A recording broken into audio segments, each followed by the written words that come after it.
Good morning, guys. So today we're going to take notes on writing inequalities from situations. So we talked about previously how to write equations, and we know that that means that they are equal. However, when we're talking about an inequality, it's going to be the relationship between two expressions that are not equal. Okay, so we're not using an equal sign for these. Okay, they're not going to be equal to one another. You've seen some of these symbols before, okay? And now we're just going to give you the most popular keywords that they use to symbolize these symbols. So this symbol is actually a less than symbol. And they can use words like shorter than, they can use words like below or fewer than. These are just some of the favorite ones that are used. And then opposite from this, we have this sign here that is your greater than.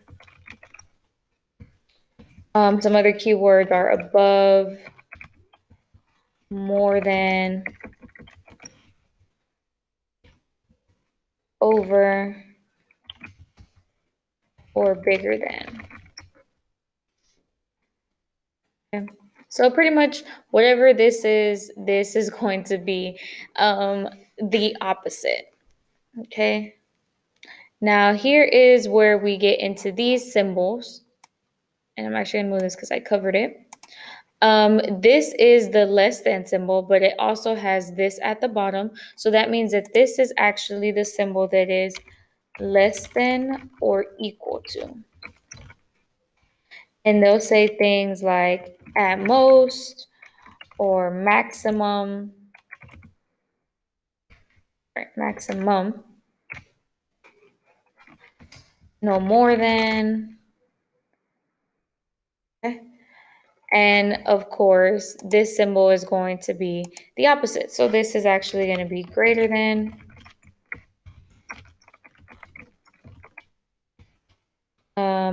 At least. There's going to be a minimum. No fewer than. Okay.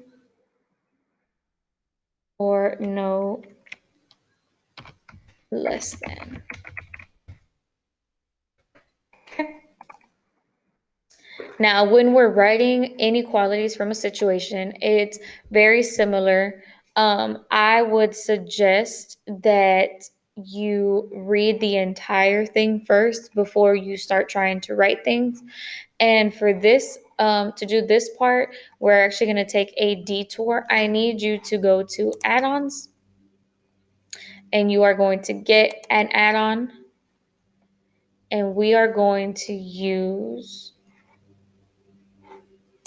give me a second. I think it is, okay. You're going to go to get add-ons, and you are going to search for Hypatia. And see, I already have it installed, but you need to go ahead and install it to your Google slide. Okay, so it says to have a birthday party at an ice skating ring, Lizzie would pay $40 plus $18.25 per person. To have a party at a trampoline park, she would pay $124 plus $7.75 per person. How many people would Lizzie need to have at her party for the cost of the party at the ice skating ring to be more than the party at the trampoline park? So let's go ahead and write that. Let's take it step by step. So Lizzie's going to pay $40 plus $18.25. Again, we have that per. Remember, per, each, and every. Those are our keywords. That tells us that is where my X is going. And it says more than. So that means that I should be using that symbol there. And that symbol is on your keyboard. Okay, it is on your keyboard. Now, Lizzie could also have it at a trampoline park, and she would pay $124 plus $7.75 per person. Again, there's that keyword. Now, in seventh grade, you guys actually solved for inequalities, but in eighth grade, we do not solve. Okay, this is it. This is where we stand. We just need to make sure that you know how to write an inequality from a situation. Let's look at number 2. It says in Neil City, the temperature is 72.6 degrees and is rising 1.3 degrees each hour. In Shepherd City, the temperature is 80.4 degrees and is dropping 1.82 degrees each hour. And how many hours will the temperature in Neil City be no less than the temperature in Shepherd City? So let's take it step by step. The temperature in Neil's is 72.6 degrees and is rising. Well, if I am rising, that means that I am adding 1.3 degrees each hour. There goes that keyword. Remember, each, every, per, that means that is my keyword. That is where my X is going. Now, the keyword here was no less than. So if I go to no less than, I know this is the symbol I should be using. That is my greater than or equal to. So I'm going to go onto my add-ons. I'm going to go to Hypatia or Hypatia, however you want to say it. And I am going to find my symbol. It does take a while, so please bear with me.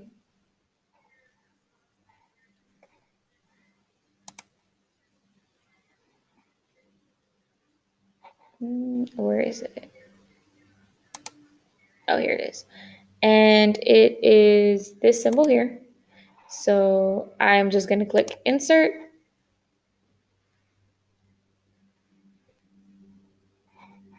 And I'm going to X out.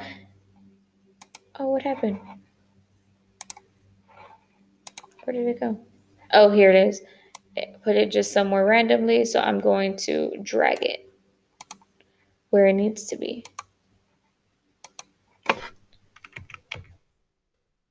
I'm just going to space it. Okay. Now, in Shepherd City, the temperature is 80.4 degrees. Oh, no. I'm just going to move it out the way for now.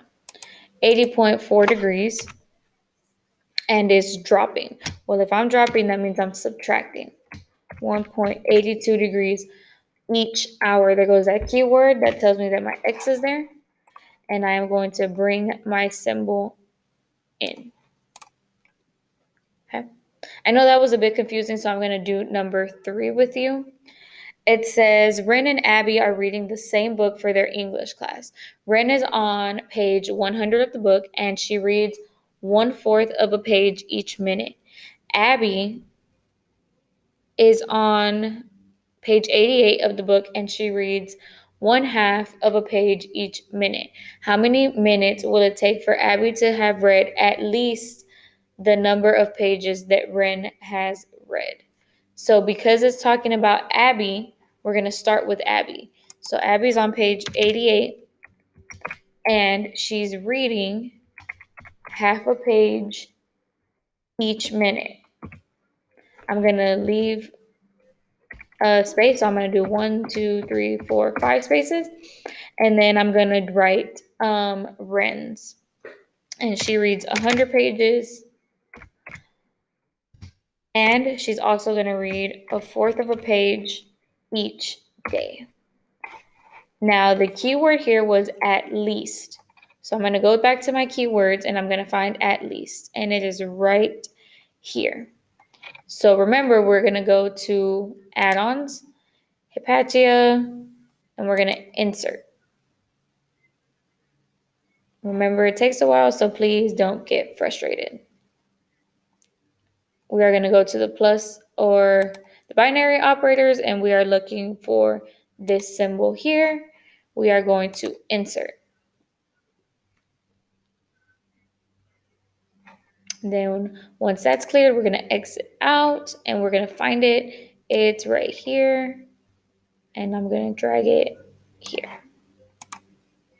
Okay. And we are done for today's notes. I hope you guys have a great day, and I will see you later. Bye.